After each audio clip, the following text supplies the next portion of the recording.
Assalamualaikum. Saya terima salam dari.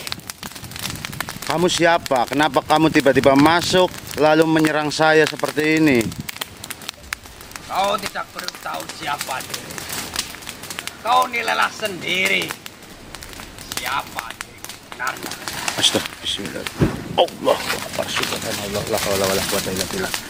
Bagaimana saya bisa menilai dirimu siapa? Yang ada penilaian saya ya kamu ini makhluk yang sangat jahat. Datang tiba-tiba lalu menyerang saya seperti ini. Itu adalah hak dari dirimu. Terserah kau mau mengatakan dirimu apa. Bismillahirrahmanirrahim. Allah Akbar. Hei, katakan kau ini siapa dan tujuanmu ini apa datang ke sini? Tujuanku menghampiri dirimu karena saya sudah banyak mendengar. Dan sekarang kau serahkan saja pusaka itu. Pusaka apa? Bismillahirrahmanirrahim. Allah Akbar. Pusaka apa yang kau maksud? Pusaka yang sering kau sebutkan kata-kata. Pusaka Bismillah maksudmu? Benar sekali. Makhluk, jika kau memang sering mendengar pusaka Bismillah, seharusnya kamu juga tahu dan seharusnya juga kamu mendengar bahwa selama perjalanan kami mencari pusaka Bismillah, kami ini selalu diuji dengan ujian-ujian pengetahuan, pemahaman, kesabaran dan lain-lain. Tapi apa kau tidak tahu bahwa kami belum mendapatkan pusaka itu? Benarkah yang kau ucapkan? Bukankah ujian itu sudah kau lewati semua? Berarti sudah pasti pusaka itu ada pada tangan. Ya kamu bisa melihatnya sendiri, saya membawa pusaka itu atau tidak. Bisa saja kau berbohong dengan kata-kata itu. Bisa saja kau menyembunyikan pusaka itu di balik tubuh. Nah, bismillahirrahmanirrahim. Allahu Akbar. Subhanallah la haula wala quwata illa billah. Makhluk, sepertinya di sini ada kesalahpahaman. Kau mengira saya sudah mendapatkan pusaka Bismillah.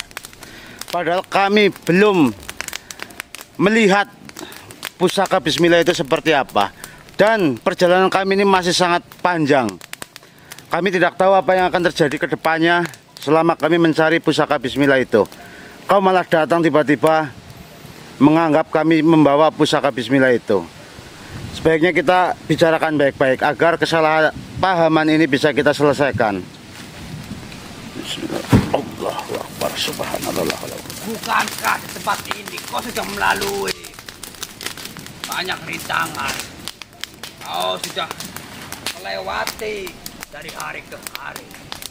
Iya benar, memang sudah rintangan banyak yang kami hadapi, termasuk ini. Tapi pusaka Bismillah itu belum kami dapatkan. Sekarang sebaiknya kau tunduk dan kita bicara baik-baik. Bismillahirrahmanirrahim. Tundukkanlah makhluk itu.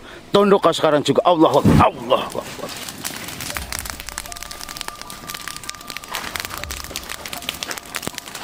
Astagfirullahaladzim.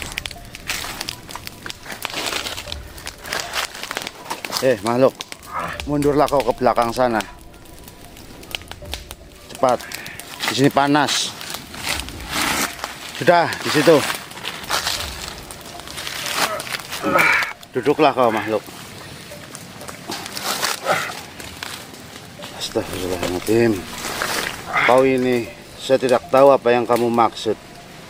Kau datang tiba-tiba meminta pusaka Bismillah dari kami. Padahal kami belum mendapatkan pusaka Bismillah tersebut. Jangankan mendapatkan, melihat saja kami belum. Bahkan perjalanan kami ini sepertinya masih panjang. Dan jikalaupun iya, kamu tidak memiliki hak untuk merebut pusaka Bismillah.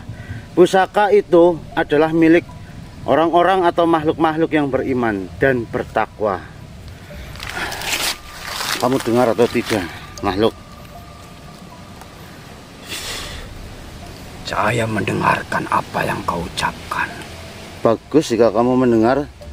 Lalu bagaimana?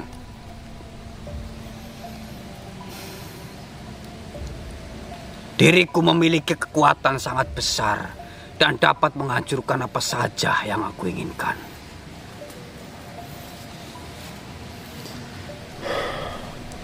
Kekuatanmu itu tidak ada artinya jika kamu tidak memiliki iman dan juga takwa. Pusaka Bismillah hanya dapat dimiliki oleh orang-orang yang memiliki hati yang bersih dan juga jiwa yang tenang.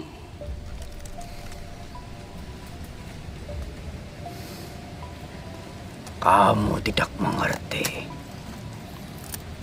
Diriku tidak memerlukan iman dan takwa untuk memiliki pusaka Bismillah. Diriku hanya memerlukan kekuatan dan kecerdasan.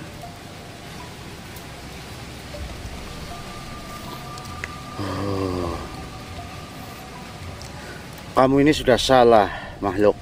Pusaka Bismillah tidak dapat dimiliki oleh orang-orang yang memiliki kekuatan dan kecerdasan saja.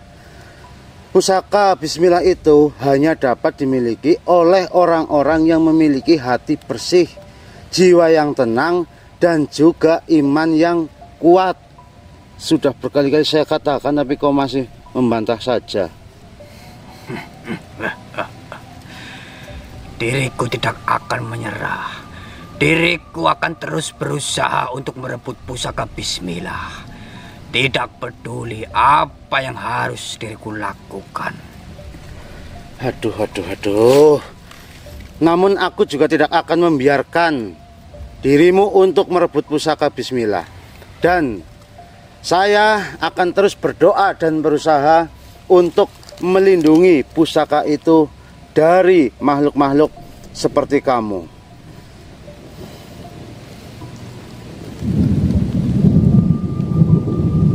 Dirimu selalu berbicara tentang hati yang bersih dan iman yang kuat. Tapi apa gunanya semua itu jika manusia tidak dapat menghindari kesalahan dan dosa? Aduh, iblis, kamu ini salah. Hati yang bersih dan iman yang kuat itu bukanlah tentang menghindari kesalahan dan dosa, tapi tentang memiliki kesadaran dan kerendahan hati untuk mengakui dan meminta ampun atas kesalahannya. Begitu loh, makhluk. Akan tetapi, bagaimana jika manusia tidak memiliki kekuatan untuk menghindari kesalahan dan dosa? Bagaimana jika mereka terus-menerus melakukan kesalahan dan melakukan dosa? Itu adalah alasan mengapa kita perlu memiliki iman yang kuat. Karena iman yang kuat itu bukanlah tentang memiliki kekuatan untuk menghindari kesalahan dan dosa, makhluk, tapi tentang memiliki kepercayaan dan kesadaran bahwa Gusti Allah selalu bersama kita dan membantu kita dalam menghadapi kesalahan dan juga dosa, makhluk. Tapi apa gunanya memiliki iman yang kuat jika manusia tidak dapat melihat atau merasakan kehadiran Tuhan? Lagi dan lagi kamu salah, makhluk. Iman yang kuat itu bukan tentang melihat atau merasakan kehadiran Allah, tapi tentang bagaimana kita percaya dan kesadaran bahwa Allah selalu ada dan membantu kita dalam menghadapi kesalahan dan dosa tersebut. Dan itu hanya dapat dirasakan di dalam hati yang bersih dan juga jiwa yang tenang, makhluk. Nah, iblis atau siapa kamu? Kamu selalu berusaha untuk menghancurkan iman manusia. Tapi apa kamu tahu tentang iman yang kuat? Iman yang kuat. Itu hanya omong kosong. Iman yang kuat tidak ada karena manusia selalu memiliki keraguan dan kelemahan. Aduh, sebenarnya iman yang kuat itu bukanlah tentang tidak memiliki keraguan atau kelemahan, tapi tentang memiliki kepercayaan dan kesadaran yang kuat. Yang kuat apa? Yang kuat dengan kehadiran dan kekuasaan Allah. Begitu makhluk. Tapi bagaimana jika manusia tidak dapat melihat atau merasakan kehadiran Allah? Bagaimana jika mereka hanya memiliki keraguan dan kelemahan? Kamu tadi mengatakan katanya sering melihat kami berbicara tentang bismillah dengan berbagai makhluk. Namun kamu masih menanyakan soal ini. Seharusnya kamu juga sudah mendengar pertanyaan-pertanyaan seperti ini. Jadi seperti ini. Iman yang kuat itu bukanlah tentang memiliki keraguan atau kelemahan, tapi tentang memiliki kepercayaan dan kesadaran yang kuat. Nah, mengenai pertanyaanmu tadi, bagaimana jika manusia tidak dapat melihat dan merasakan, begitu makhluk? Ya. Lalu bagaimana jika mereka hanya memiliki keraguan dan kelemahan? Jadi ya seperti ini.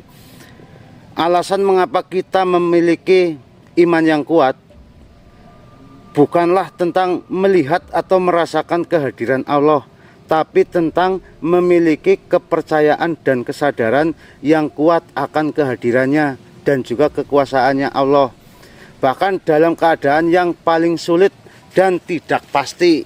Jadi seperti itu. Tapi apa yang membuat iman yang kuat itu kuat? Maksudnya apa yang membuat iman yang kuat itu kuat, seperti itu? Ya. Baik. Iman yang kuat itu kuat karena didasarkan pada kepercayaan dan kesadaran yang kuat dengan kehadiran dan kekuasaan Allah, serta dilengkapi dengan amal soleh dan perbuatan baik. Iman yang kuat juga membuat kita lebih sabar, lebih syukur, dan lebih dekat dengan Gusti Allah. Seperti itu makhluk. Jen, kamu lagi-lagi ini berusaha membuat manusia ragu-ragu tentang keberadaan Allah. Tapi aku ingin bertanya, apa yang membuat kamu tidak percaya bahwa Allah itu ada? Diriku tidak percaya Allah itu ada karena diriku tidak dapat melihatnya atau merasakan kehadirannya. Diriku hanya percaya pada apa yang diriku dapat lihat dan rasakan. Oh, berarti kamu hanya bisa percaya dengan yang bisa dilihat dan yang bisa dirasakan, seperti itu. Ya. Baik. Allah Subhanahu wa Ta'ala tidak dapat dilihat atau dirasakan dengan mata atau indera kita, tapi dapat dirasakan dengan hati dan jiwa kita makhluk. Allah Subhanahu wa Ta'ala adalah yang maha besar dan maha kuasa, yang menciptakan ini alam semesta dan juga segala isinya ini. Kayak pohon-pohon ini tuh semua ciptaannya makhluk. Akan tetapi, bagaimana jika diriku tidak dapat merasakan kehadiran Allah? Bagaimana jika diriku hanya merasakan kesepian dan kekosongan?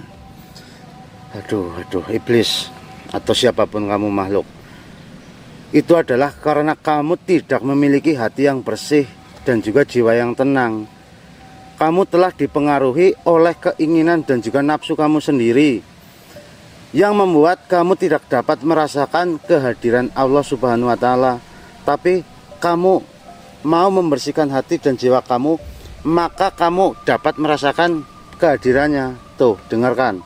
Jika kamu mau membersihkan hati dan jiwa kamu, insya Allah kamu dapat merasakan kehadiran Allah Subhanahu wa Ta'ala. Apa yang membuat dirimu yakin bahwa Allah itu ada? Ya, sebenarnya hal-hal seperti ini sudah sering kali makhluk pertanyakan kepada kami. Jadi seperti ini makhluk, aku yakin bahwa Allah Subhanahu wa Ta'ala itu ada karena aku telah merasakan kehadirannya di dalam hati saya dan juga jiwa saya. Karena saya juga telah merasakan kasih sayang dan juga perlindungannya di dalam kehidupan saya makhluk. Dan juga perlu kamu ketahui makhluk, saya telah membaca dan memahami kitab suci Al-Quran yang merupakan firman Allah Subhanahu wa taala yang telah diturunkan kepada Nabi Muhammad.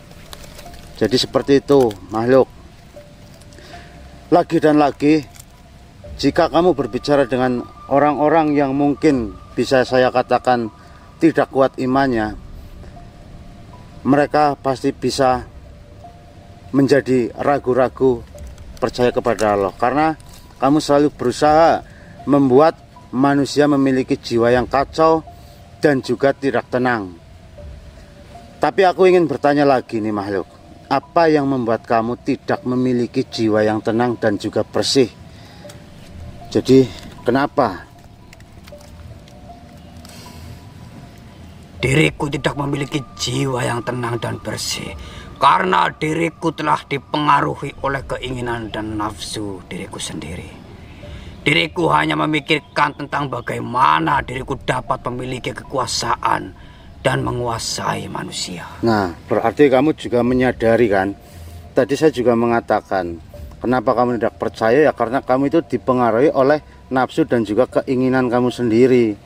Jadi jiwa yang tenang dan bersih itu dapat diperoleh dengan cara membersihkan hati dan juga jiwa dari keinginan dan nafsu yang tidak baik.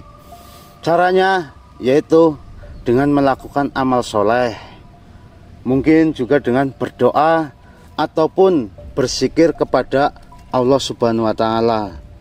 Seperti itu makhluk. Tapi bagaimana jika diriku tidak dapat melakukan amal saleh dan berdoa? Bagaimana jika diriku hanya memiliki keinginan dan nafsu yang tidak baik? Lah. Makhluk, itu karena kamu tidak memiliki iman yang kuat dan tidak memiliki keinginan untuk berubah.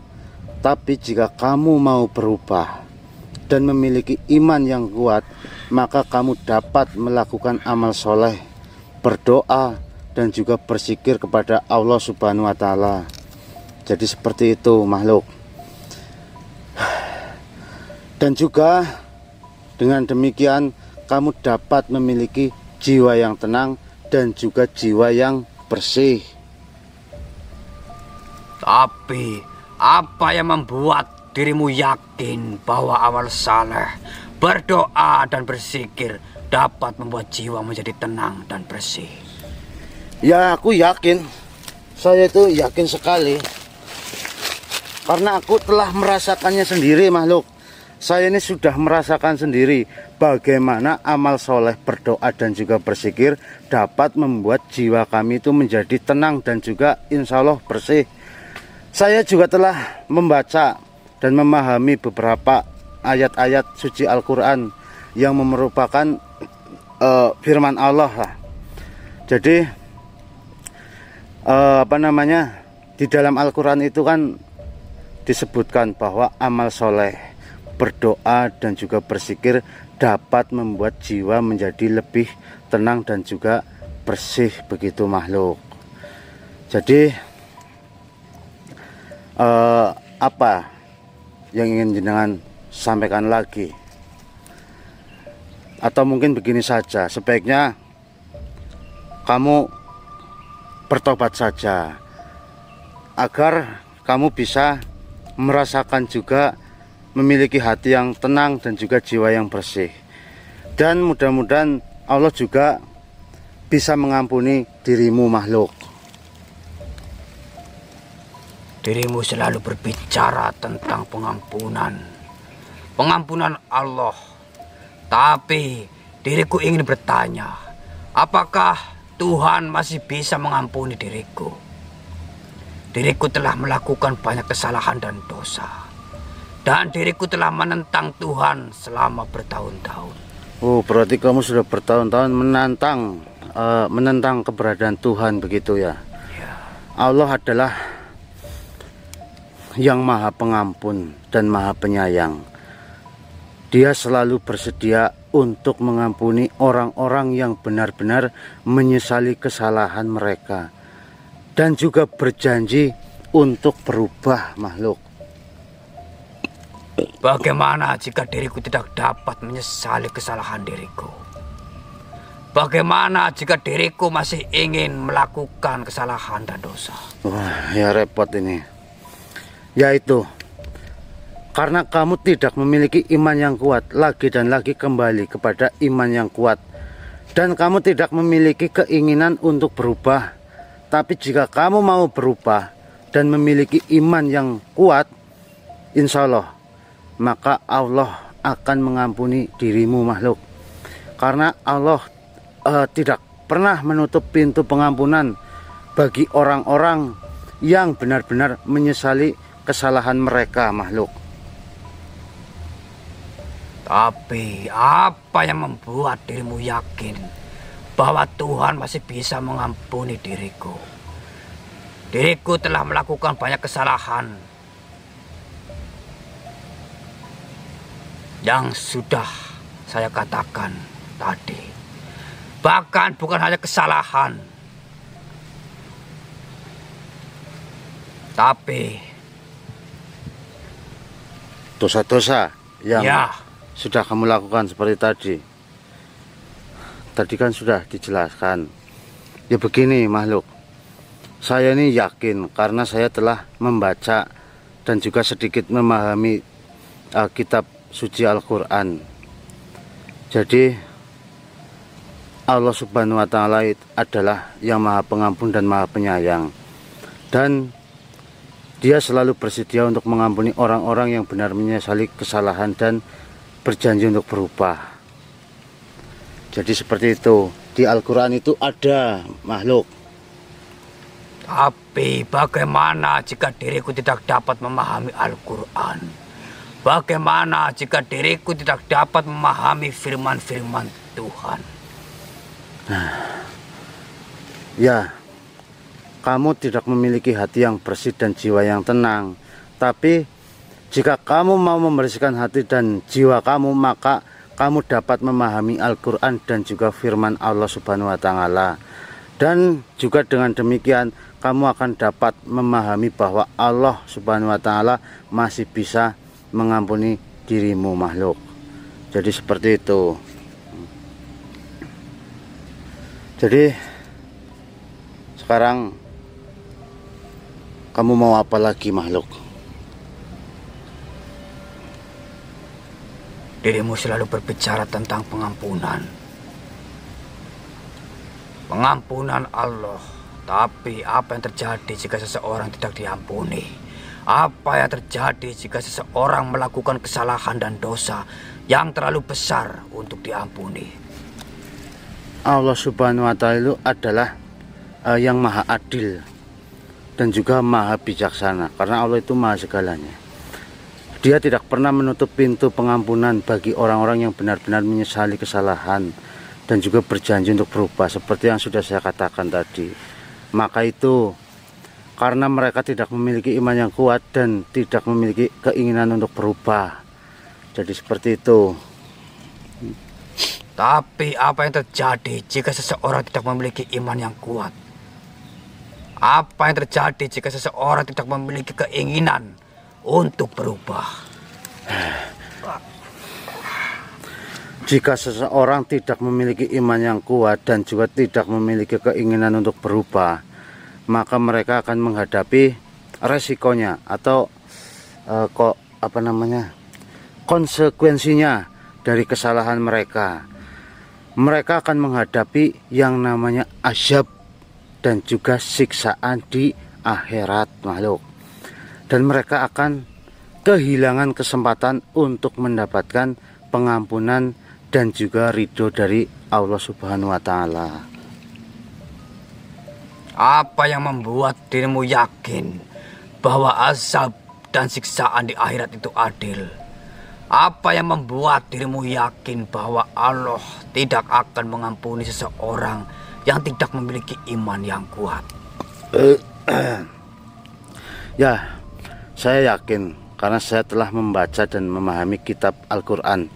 Lagi dan lagi saya katakan berulang kali ini, bahwa di dalam Al-Quran itu juga disebutkan bahwa Allah Subhanahu wa Ta'ala yang maha adil dan juga maha bijaksana, dan bahwa Dia tidak pernah menutup pintu pengampunan bagi orang-orang yang benar-benar menyesali kesalahan mereka dan berjanji untuk berubah makhluk.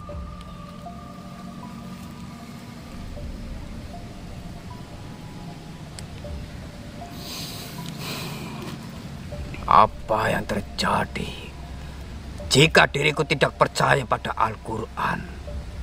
Apa yang terjadi jika diriku tidak percaya pada Allah? Jika kamu tidak percaya pada Al-Quran dan juga tidak percaya kepada Allah Subhanahu wa Ta'ala, maka kamu akan menghadapi resikonya atau konsekuensinya lah, itu saya susah ngomongnya.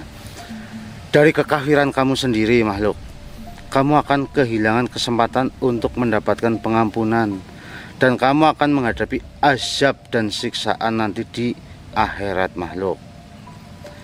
Jadi seperti itu makhluk. Makhluk, pertanyaanmu itu ketika saya mencoba memahami, kamu bertanya ini dan juga kamu bertanya resikonya, seolah-olah jika saya menyimpulkan kamu ini pengen tahu karena kamu ingin masuk atau ikut dengan kami. Tapi di sisi lain saya melihat jenengan ini sepertinya bukan makhluk yang jahat. Apa jangan-jangan jenengan ini hanya ingin menguji saya atau bagaimana? Diriku ingin membahas teori yang beredar tentang diriku. Banyak orang yang berpikir bahwa diriku adalah makhluk baik yang menyamar jadi jahat karena ingin menguji manusia. Maksudnya bagaimana ini makhluk? Tapi jika iya, teori itu memang menarik. Tapi apakah itu benar? Apakah kamu memang makhluk baik yang menyamar menjadi jahat karena ingin menguji saya ataupun manusia-manusia lain? Diriku tidak dapat membantah atau mengakui teori itu. Tapi diriku dapat memberikan penjelasan tentang motivasi diriku. Diriku memang memiliki tugas untuk menguji manusia. Tapi itu bukan karena diriku ingin menjadi jahat. Diriku ingin menguji manusia karena diriku ingin melihat seberapa kuat iman mereka dan seberapa besar kesabaran mereka. Masya Allah. Ya, ini memang menarik makhluk.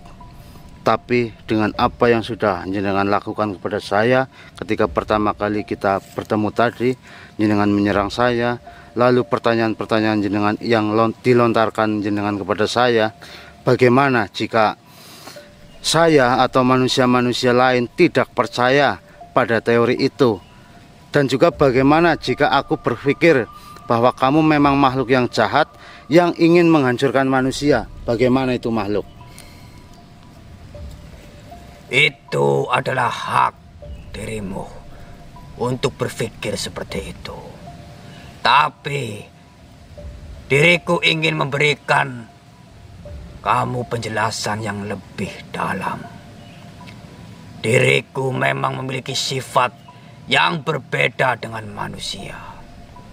Tapi itu bukan karena diriku ingin menjadi makhluk yang jahat. Diriku memiliki sifat yang berbeda karena diriku memiliki tugas. Memiliki tugas yang berbeda. Diriku memiliki tugas untuk menguji manusia dan membantu mereka meningkatkan iman mereka. Masya Allah. Tapi makhluk, saya masih ingin bertanya, bagaimana jika aku ingin menguji kamu? Bagaimana jika aku ingin melihat seberapa kuat iman kamu? Itu adalah pertanyaan yang menarik.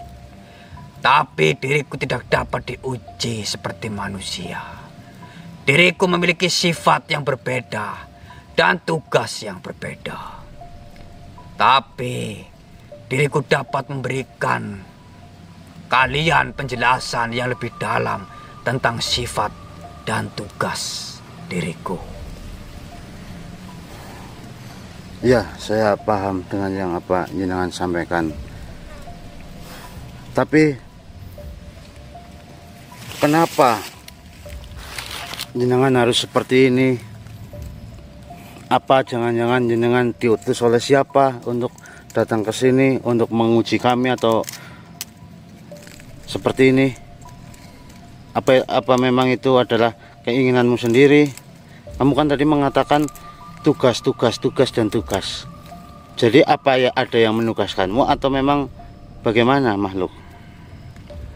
Mengenai perihal itu, memang saya sendiri ditugaskan. Oleh siapa, makhluk? Dirimu tidak perlu mengetahui siapa yang menugaskan ini. Saya tidak mau suuzon juga. Tapi jika saya mengatakan ya mungkin ini tugas dari Allah Subhanahu wa taala, memang menurunkan makhluk seperti jenengan untuk ditugaskan menguji manusia-manusia seperti saya mungkin, makhluk. Ya. Bagaimana pendapatmu setelah kau diuji dengan cara yang seperti ini? Dengan cara penyamaran yang kosong. Apakah kau merasakan ada goyangan dalam hatimu? Seperti yang sudah saya jawab tadi, makhluk. Mungkin jika saya tidak berpengalaman, mungkin hati saya bisa saja goyah. Bisa saja saya memikirkan apa yang sudah jenengan sampaikan, bahwa memang yang jenengan sampaikan tadi bisa membuat manusia menjadi ragu atas kehadiran Allah Subhanahu wa taala. Karena memang kenyataannya seperti itu, makhluk. Banyak sekali manusia-manusia yang mohon maaf, kekurangan harta, kekurangan pangan, dan mereka sudah berusaha berdoa, berusaha mendekatkan diri kepada Allah, namun belum juga diangkat derajatnya. Banyak orang-orang yang berdoa menginginkan sesuatu yang mereka inginkan, tapi belum mereka rasakan keinginan itu atau belum dikabulkan doanya. Jadi mungkin jika orang-orang seperti itu mendengar apa yang jenengan sampaikan tadi, mereka bisa goyah imannya, makhluk. Tapi lagi dan lagi, karena kemarin saya mendengar satu kata yang sangat saya ingat, bahwa tidak hanya pemahaman yang penting, pengalaman juga penting. Jadi ya seperti itu. Alhamdulillah berdasarkan pengalaman yang sudah saya jalani selama ini, jadi yang jenengan katakan tadi tidak membuat saya goyah imannya, makhluk. Baiklah. Silahkan kau lanjutkan pelajaran atau perjalanan ini. Iya, makhluk. Akan tetapi perlu kalian ingat, amanah yang sedang kalian jalankan pastinya kalian sudah mengetahui. Iya, makhluk. Ujian dan ujian. Pemahaman akan selalu muncul, akan selalu ada di depan kalian. Iya, makhluk. Bahkan mungkin saja ujian itu tentang makna hati dan juga kasih sayang, ataupun orang-orang yang terdekat kalian. Okay. Baik, makhluk. Terima kasih atas penjelasannya. Tapi saya ingin bertanya satu hal lagi, makhluk. Apa itu?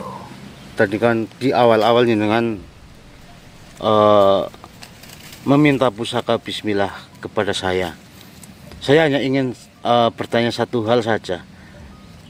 Karena saya bukannya ragu, tetapi ya saya ingin tahu saja, apakah benar pusaka bismillah itu ada?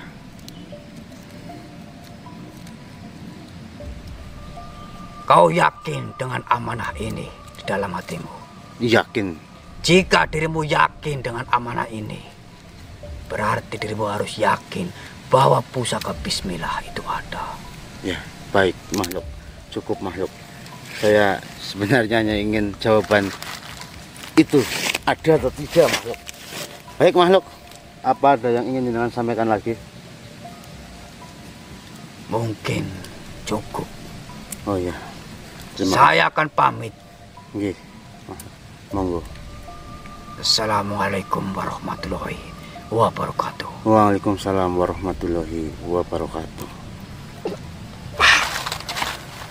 Oke teman-teman ya, tadi itu ada makhluk yang datang tiba-tiba menyerang, lalu mempertanyakan tentang banyak hal, tentang jiwa yang bersih, tentang juga iman yang kuat.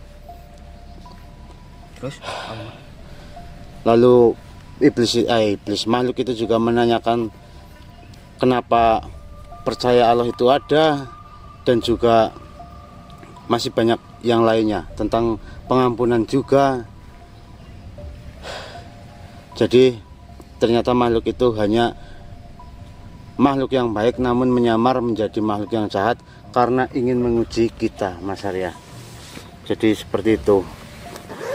Tapi alhamdulillah, yaitu kemarin kan kita mendapat pelajaran bahwa bukan hanya pengetahuan dan pemahaman saja, tapi pengalaman juga sangatlah penting.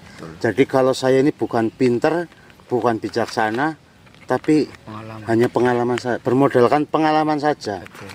Nah jadi seperti itu teman-teman ya, jangan menganggap saya pintar atau apa, tapi karena saya mau belajar dari pengalaman yang sudah-sudah teman-teman. Apalagi yang sudah-sudah kan sangat banyak kesalahan-kesalahan yang saya lakukan. Jadi saya juga belajar dari kesalahan, karena guru terbaik adalah kesalahan. Dengan kesalahan kita akan belajar menjadi lebih baik. Oke teman-teman, kita istirahat, nanti kita lanjutkan perjalanan.